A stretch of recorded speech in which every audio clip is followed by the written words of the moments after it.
Aloha. You are entering behind the scenes and beyond the talk with TEDx Honolulu. I'm your host for the series, Justine Espiritu, and today's guest is Andrea Anderson. She is currently the Interim Executive Director for Equality Hawaii. Yes. Thank you for joining us today. Thanks so much for having me. Yeah, I'm so excited. I've been gone for a while, so I'm excited to be back here. But so now our series has been going on for about 2 months.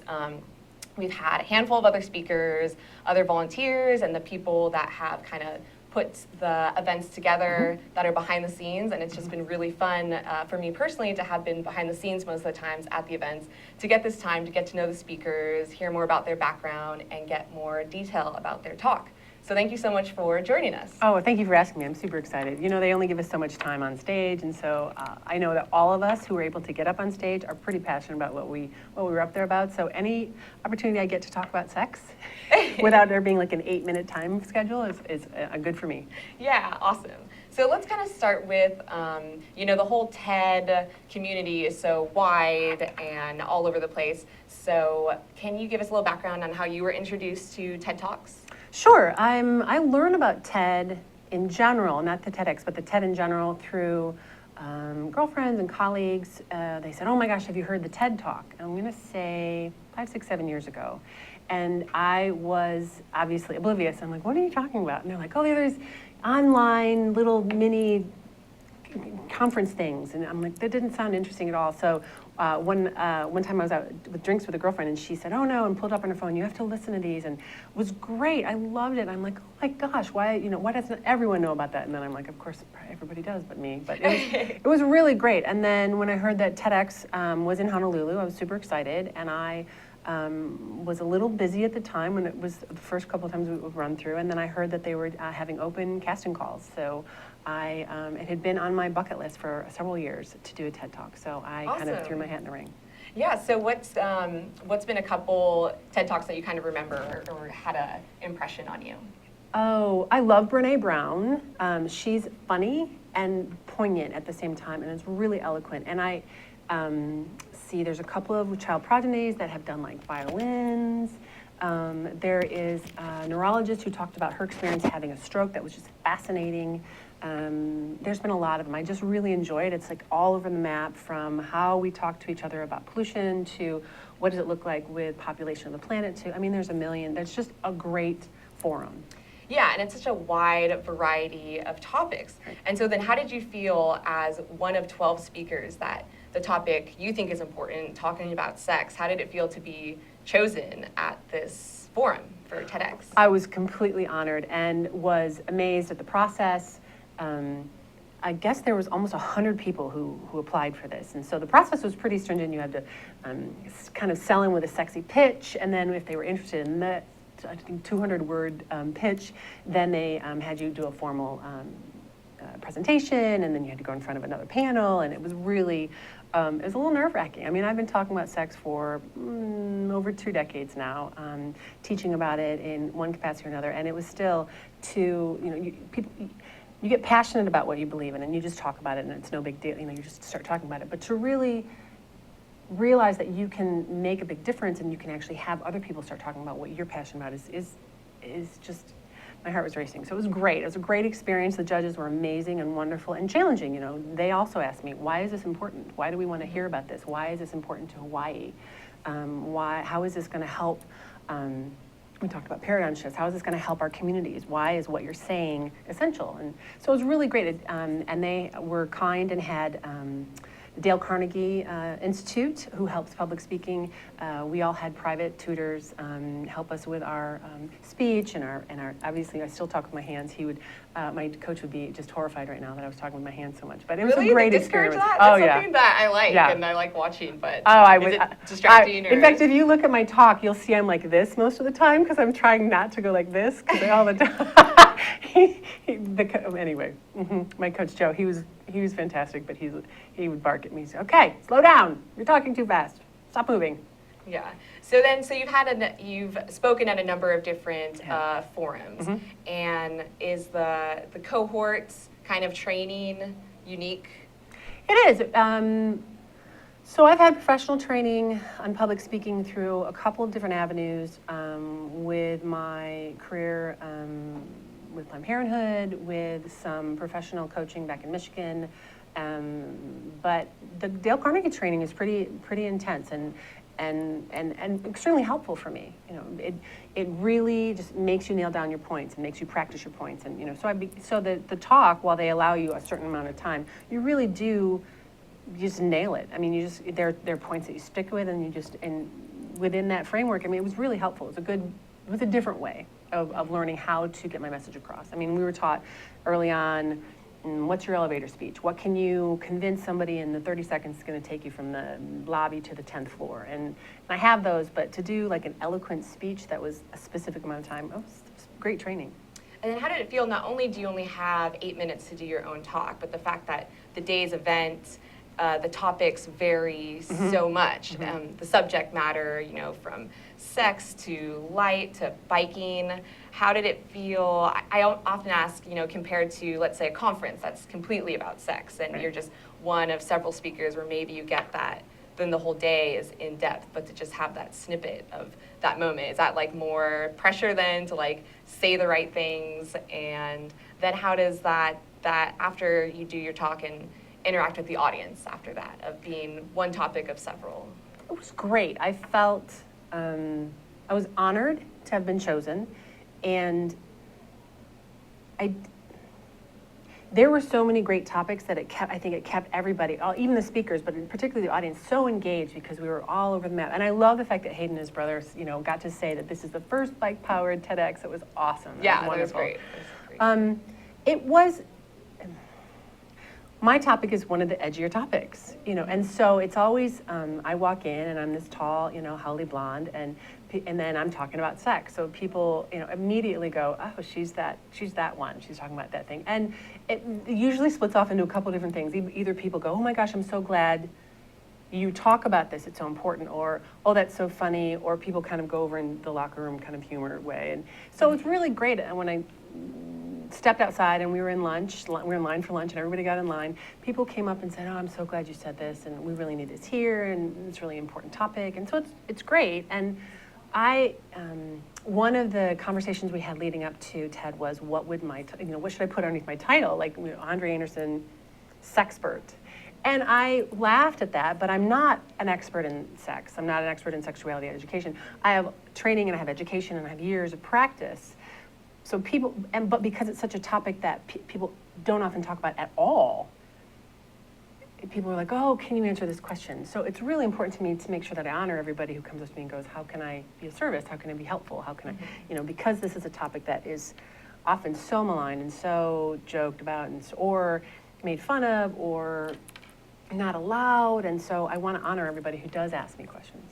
Yeah, well, and I think it's interesting, you know, if you want, should your title be like expert? I think with something like sex, you know, there's not a lot of right or wrong or yes or no answers or questions. So it's kind of more like you're a facilitator, or just you're asking questions. You know, you're not someone people come to that they should be like, what should I do? It's like just getting to like have a conversation or something. So which that I think puts is you missing. in a really interesting position, and it must be never boring. It is, and I love it. It has been something that I've been talking about. I'm first generation American, so my family came over from Denmark, so I was raised incredibly liberally and very Europeanly and very openly in the middle of super conservative Michigan. And so I was just raised with really loving, kind, supportive, pragmatic family values. And those included respecting your body and the fact that sexuality and being a sexually active creature was not only just part of your humanity, but it needed to be treated with dignity and respect and honesty and facts. And then you would move forward and have your path. And I went to a Catholic school for 13 years and through high school. So I was surrounded by people who weren't giving out facts. So I was often, Well, so there must have been a moment if you grew up thinking, oh, this is everyone's kind of relationship to sex. Everyone talks about this. Everyone's open. There must have been a moment of like shocked when. There were a few of them. There were a few moments of like, wait, why? One of the biggest ones, and I had them through high school, but one of the biggest moments was in a freshman in college, and I won't say where I went, because it's actually part of my talk. I'm sure I know, it's somewhere, somewhere on Facebook. Was when a a young woman who was on my floor, my dorm, was freaking out because she had made out with somebody in a hot tub, and she was certain she was going to be pregnant. And she's crying and we had shared bathrooms, and I was like, what? Why, you're 19, why do you not know this? Yeah. So, and then it was more of an awareness as I was in my 20s. I'm like, why doesn't everybody know this? I know that I went to a Catholic school and this is only what they taught. So I'm like, okay, thank God for my parents. And then I was like, wait, why don't more people have this education, this life-saving, life-affirming education? And so I decided in college, I'm like, well, I guess this is kind of where I'm going to go. What were you studying in college at the time? Did you know this was the direction you were going to go? Or? I bounced from psych to early education and then my bachelor's degree is actually in a really obscure major called Family Life Studies. And I'm certified to teach sex education from pre-K through college. So it I've done well with a degree, but it's kind of a vague degree. I really had to carve it out and actually fight for particularly for some of my minors to actually count as one whole degree. So I kind of I put it together. Yeah, perfect, perfect. So do you feel that this is an issue particularly important for Hawaii or just in like the nation in general right now? Is there anything kind of Hawaii specific about it, or? Because there is recently, we kind of briefly talked about some legislation that just passed, or that's going through. The school board, the Hawaii Public Schools Board of Directors just changed one of their policies just a week or two ago. In 2009, they passed a law stating, the legislature, not the Board of Education, passed a law stating that if in fact a public school was going to teach any type of reproductive or sexual health, that it had to be comprehensive and age appropriate, medically accurate, and a few other things. So that was good, and it's unfortunate that we had to legislate that piece of our public schools, but it didn't require it. So the Board of Education has went through a huge transition with the past administration, and so they've been kind of grappling with this issue, and I think they did a really great job. They looked at it and they said, listen, this is health. Like, this is just our basic, this is the health of our kids. This is the health of our community, and it's up to us, and we did a lot of conversations to help the board of directors of the education department understand what happens when you teach a young person as opposed to the fear-based, I don't want to say fear-mongering, but a lot of people are afraid. Right, like, oh, if you talk to them about it, they're going to go out and do it. But you stated a lot of data and facts about what sex education can lead to: less pregnancies, more graduating high school. Right. It's actually better economically. I presented back in Michigan to the local economics, and I said, I broke it down instead of all these soft facts about, oh, it's really much better. Really, seriously, this is what it does to your tax base. And this is when you have more people graduating from high school and more people getting into the job market and more people contributing to the tax base and less people living off the programs that we then contribute to, we have a better, healthier society. We have more people going further in school. We have more people having better jobs that make more money. We have more people buying homes instead of renting. I mean, it's a win-win-win-win-win situation. That's like an amazing paradigm shift for me right there of like, usually the argument about sex and talking about it in school is like a moral issue or like a religious issue, or it's just supposed to be very personal or like something that should be taught at home. But when you throw in all those other factors, it's like, oh, that's such a different way to think about it and why it's important. Even if it's like, it's just such a natural human thing and it should be valuable in and of itself like that. But if you have this data, that's great. And I'm interested how did you always see why policy and kind of legislating like that was important for this issue, or is that like a newer tactic? I don't think I always saw it. I think when I was in my 20s, I was just a huge advocate for teaching. And so I did a lot of community education. I did a lot of health education, worked with some community-based health centers within schools, and worked with families directly. And I didn't realize, I think in my 20s, while I was a registered voter and that was really important, I didn't realize the impact that lobbying can have, that legislation it has. And so it's, in my later 20s, I went, oh gosh, we really need to pay attention, because it doesn't matter how many one-time shots I get with this family or this child, if the entire school system doesn't support comprehensive sex ed, or if this entire, we have a city that bans it, or we've, for whatever reason, the legislation that doesn't support having a healthier community, or allowing us to distribute contraception on school campuses, I mean, there's legislation that can really affect the health and the overall health statistics of the community. So do you think is that a reason why you chose the positions you did, like a community institution versus being like in a public school yourself, teaching it? I don't know about that. I don't know about, I have been so lucky to have the jobs that I have. And I, looking back at my career, working with emotionally impaired kids and helping create a sex ed curriculum, the first ever the EI curriculum specifically for those kids, to doing some corporate work to better understand business, to being sex educator with Planned Parenthood, to then being a CEO, to now working with Equality Hawaii. I mean, my career, so far it's just been, I feel like I've just, like something like sparkle dust has just been. And I've also been really lucky to teach, which I adore. I love teaching. I miss it. I was adjunct faculty at 2 different universities in Michigan, and so I was really lucky. I mean, I was able to teach the next generation of teachers. And in fact, the curriculum that I was able to help create and teach was for those health students graduating with a health education degree, going to teach health ed in public school settings in Michigan. And so the course we helped create is now a certificate course, so then they have to pass this course in order to teach in Michigan. So it's been really, really great. That's awesome. And we kind of briefly talked about, I was curious, the different kind of career paths you can take with this kind of like passion interest. So we're gonna take a 15-minute break, a short break, and then we'll get back to this topic. Awesome, thanks.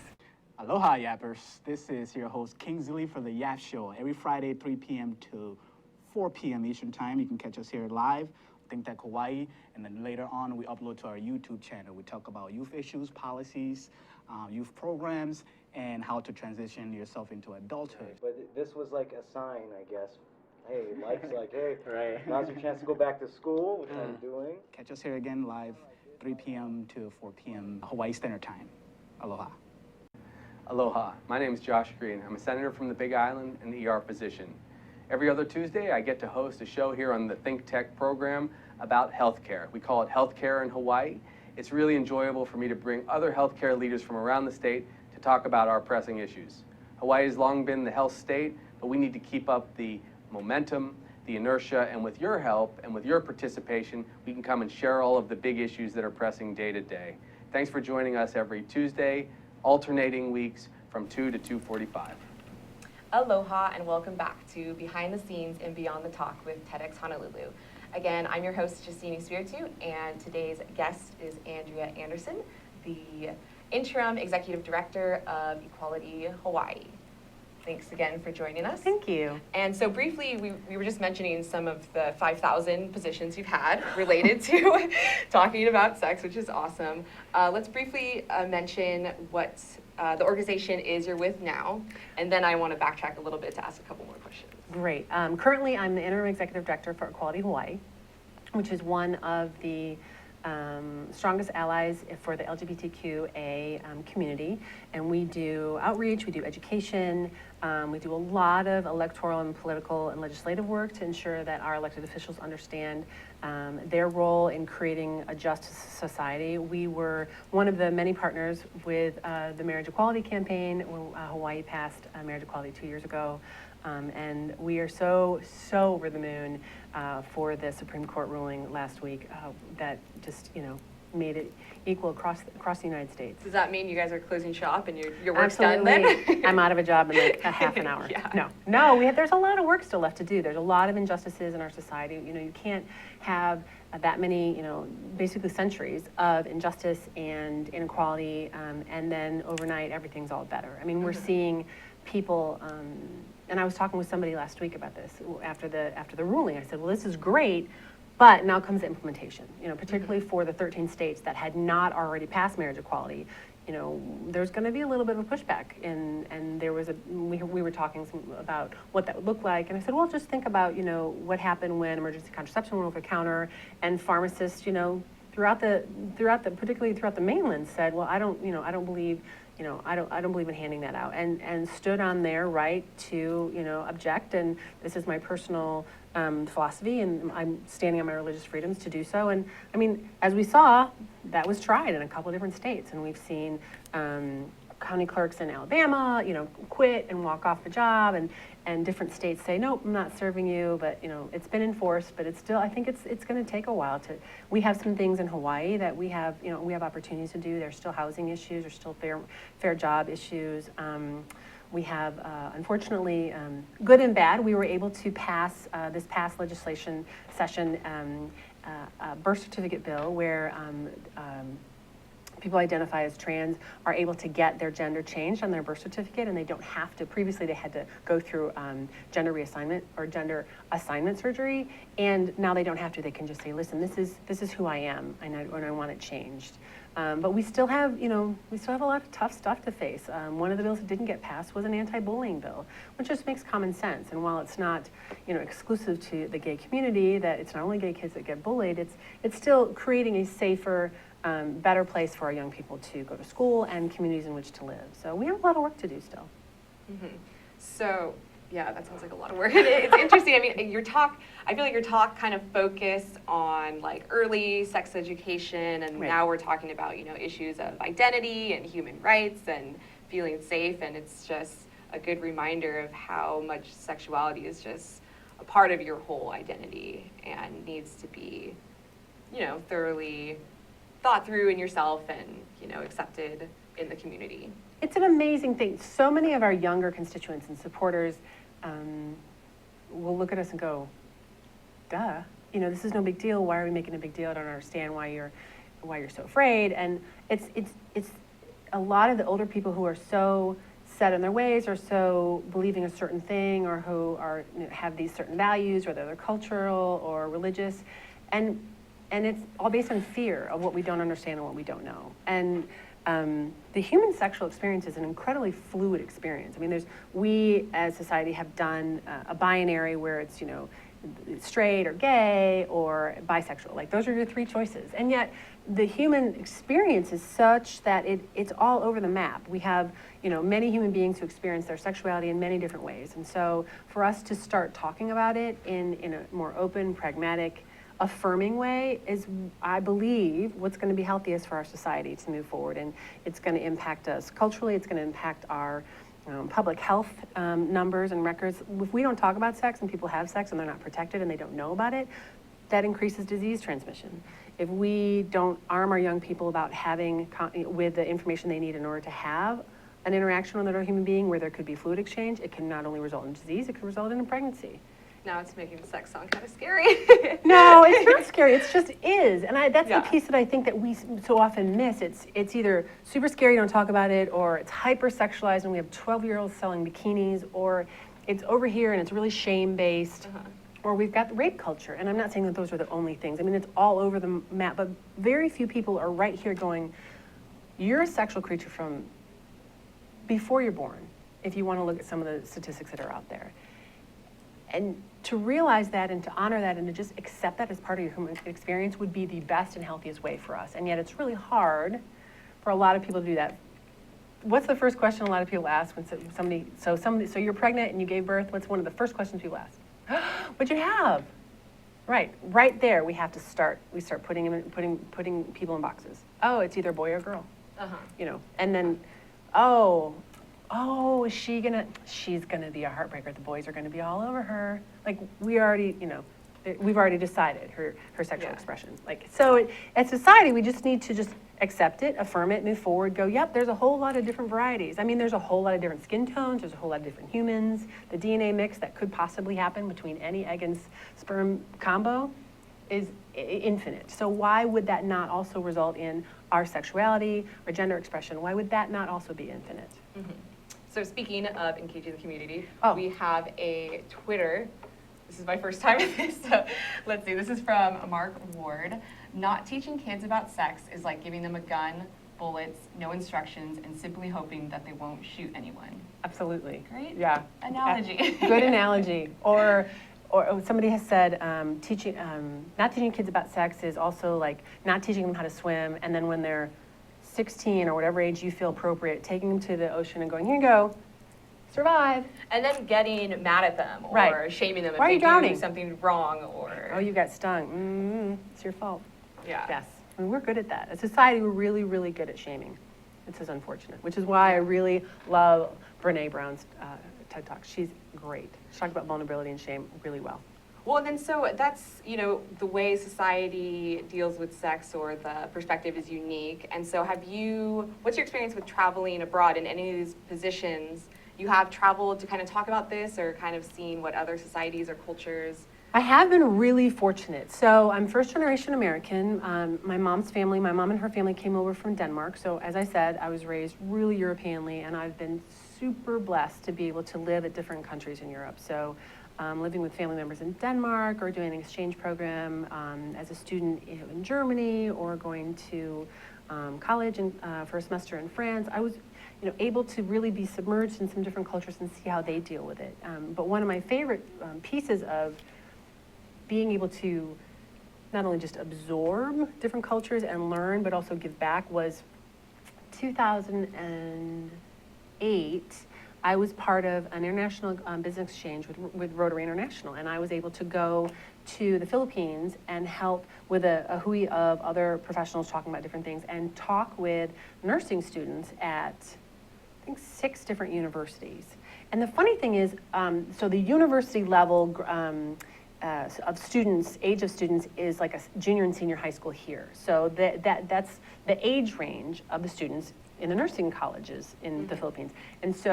And because the Philippines is an incredibly Catholic country, they're also very pragmatic, which is funny. So many, and I won't name the universities, but many of the university presidents were greeted, open arms, oh, please come in. And then they would leave me in the classroom with the students. So there could be plausible deniability about what I talked to them about. Oh. But beforehand, they're like, yeah, tell them everything.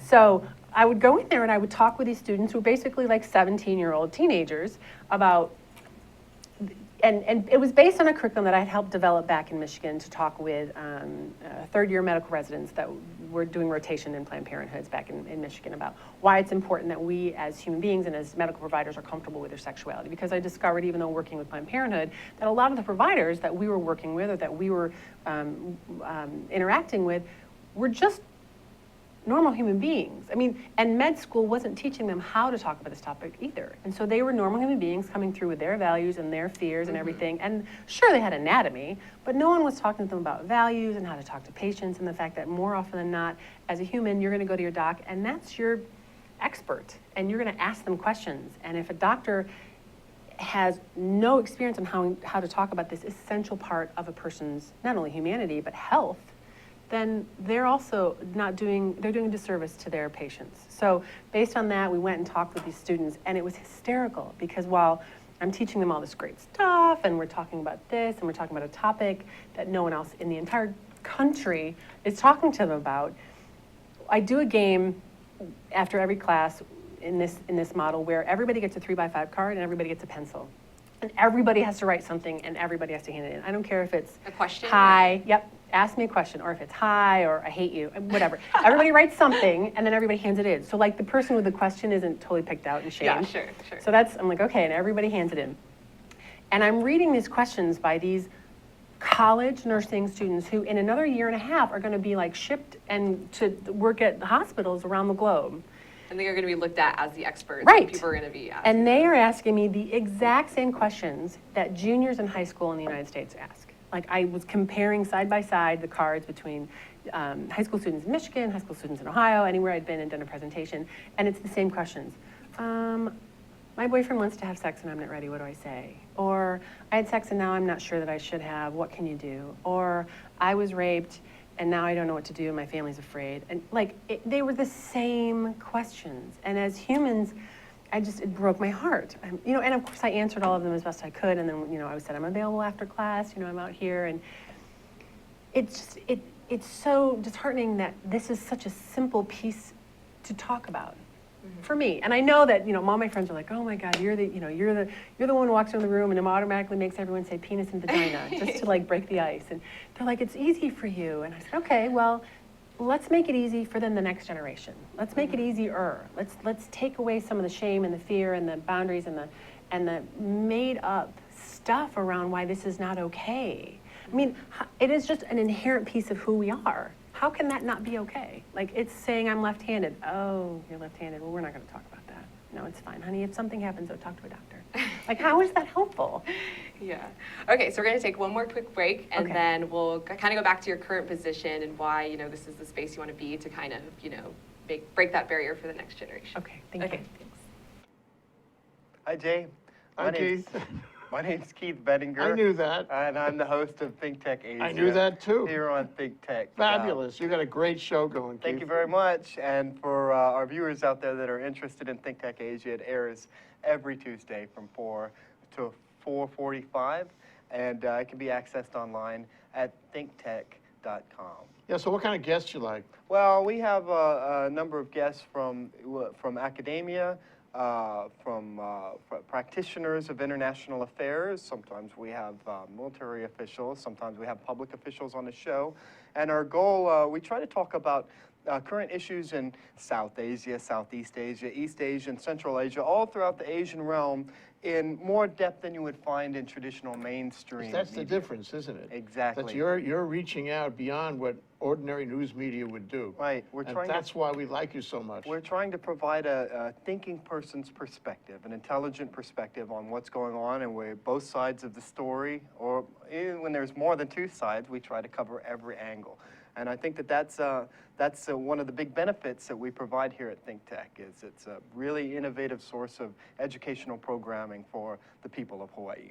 You're great, Keith. You are a great host. You got a great show going on. I watch it every week. Thanks very much. Why don't Jay. you guys watch it every week too, okay? 4:45 to 4 to 4:45 every Tuesday. Aloha and welcome back to Behind the Scenes and Beyond the Talk with TEDx Honolulu.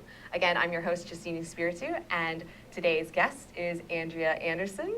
And we have been talking about sex, and we could go on and on and on, and I'm so sad this is already at the end of our, this is our last segment. But yeah, so with all the positions you've had, and you know, we've talked about, you know, the doctor, people talk to the doctor about sex, people talk to their parents, people talk in school or their teachers. I'm just kind of curious what, you know, across the world, they have kind of the same questions, even as young adults. So how are we still going to bridge that knowledge gap and that comfort level to make people comfortable with this? It's going to take, and I hate to use a cliche, it's going to take a village. But one of the best models I've ever seen to break through some of the fear and shame and societal silence around this is actually through an organization called Advocates for Youth, and they have a great campaign called Rights, Respect, and Responsibility. And it's kind of in hiatus right this second, but the model is they take groups of professionals, whether you're a teacher or a parent or a counselor, and they would take them to tour Europe, as I said when I visited, and look at the different societies and look at the different cultures and how they have you know, almost no teen pregnancy or unplanned and wanted teen pregnancy. They have very, very low rates of sexually transmitted infection. They've got, and looking at the fact that they start talking about sex very, very young. It's just part of the culture. And why? And how did that work? And what did it take? And they talk about the rights, respect, responsibility in a manner of it's every person's right to know how their body works. And it's every person's duty to be respectful about themselves and someone else that they may have an interaction with on a sexual level.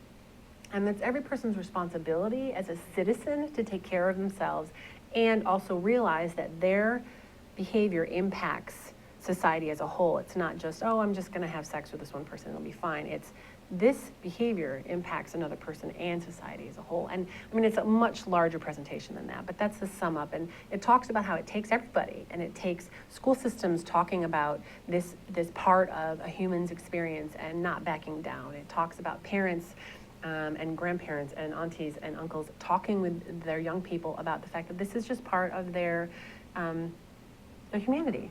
I mean, their heritage, if you will, what they're inheriting as a human.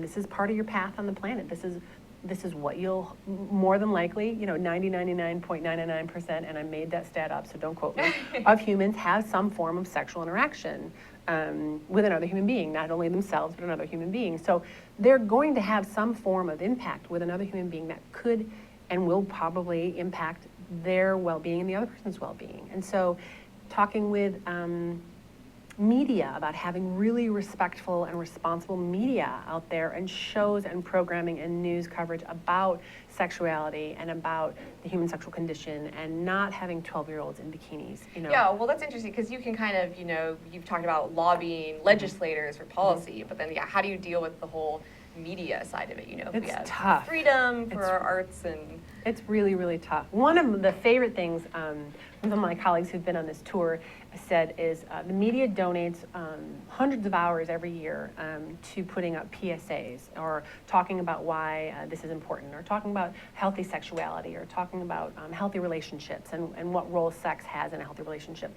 And one of the PSAs that they put out several times a year, and I think that it was in the Netherlands, is a video. It's a 20 to 30-minute video of a youngish, so later adolescence, young 20 couple, heterosexual couple, going on a picnic and having sex.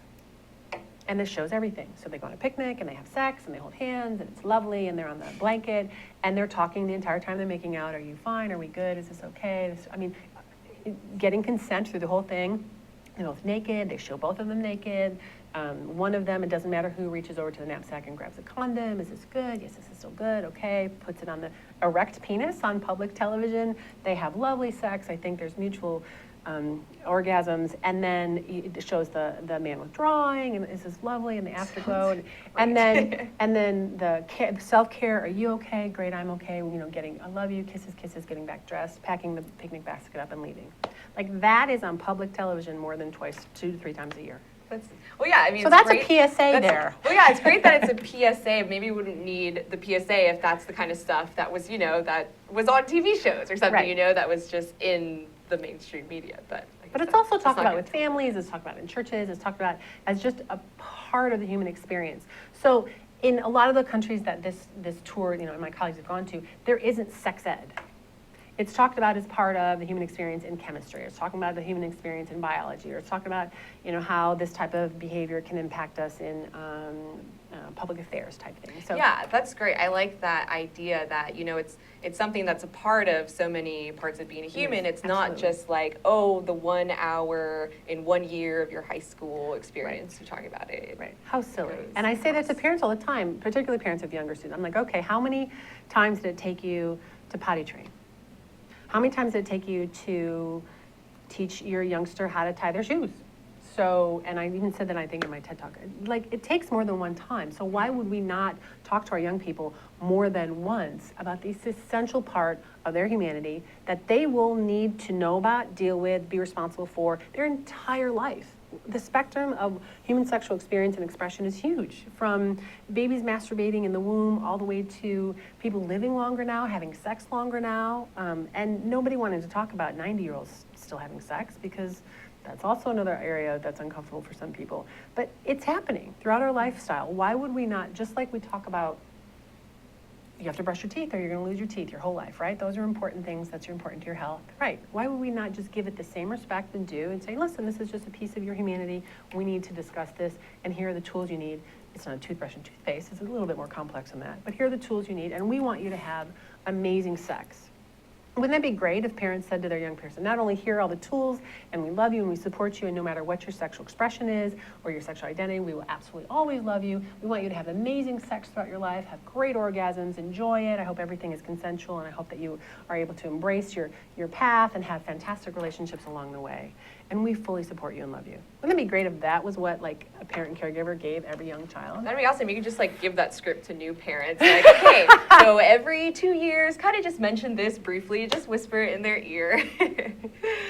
Well, parents ask, okay, when do I give the talk? And I said, and I said this in my TED Talk, like having just a talk during bath time about proper body part names is a sex talk. Yeah, well, I remember you mentioned that in your talk, Right. just having the right names versus like funny names that we make up or something. And that kind of just goes to shaping your idea of sex.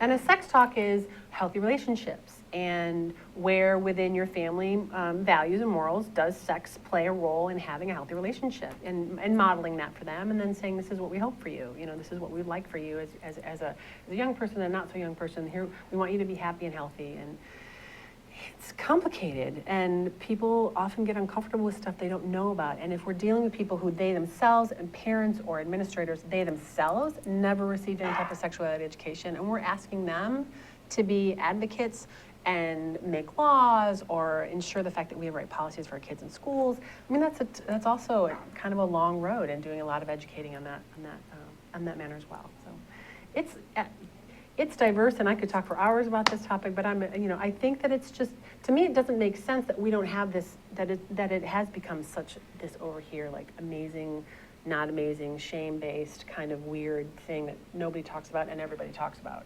So I just think that if we were to just change our paradigm of how we deal with it, address it, and accept it, that we would like change the entire social strata. I mean, it would change the health industry, it would change and I bet you I would put money on the fact that it would change the infertility rates that a lot of women are facing these days. I mean, it would just, everything from gender expression to sexual orientation to sexual identity to sexual expression, everything would just be different.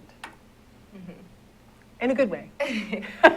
Yeah, I mean, I just, it's just so exciting, all the different, directions you can go with it. And just the fact that everyone is involved with it, like we said, the doctors and schools and parenting and families and your friends. Yeah. It's going to take everybody. It's going to take, and the other thing that I've said before, it's going to take practice. Like, we have spent however many years we've been on this planet practicing not so great behaviors, whether it's making fun of or shaming or even participating in unhealthy sexual interactions. And so we have to do a couple of things. One, we have to acknowledge that that's not okay. And a lot of people don't like to be told that the way they do things is not okay. That's the way my family's always done things, and you don't know. And so there's that hurdle. And then they have to acknowledge the fact that maybe there's something healthier. There's that hurdle. And then the third hurdle is like accepting the fact that here it is and putting that into practice. And it takes a lot. Behavioral change is totally hard for a lot of humans. And that's what we're asking. And going like 500 feet upriver and trying to get the young people who haven't necessarily been tainted with the shame and the stigma and the we're going to keep it in the closet yet. So it's like a couple different fronts we need to address this on. Well, kind of speaking on that topic, I think a great start of that, or that we need to engage in, is community discussions and bringing that out in public. And so you guys have an event coming up?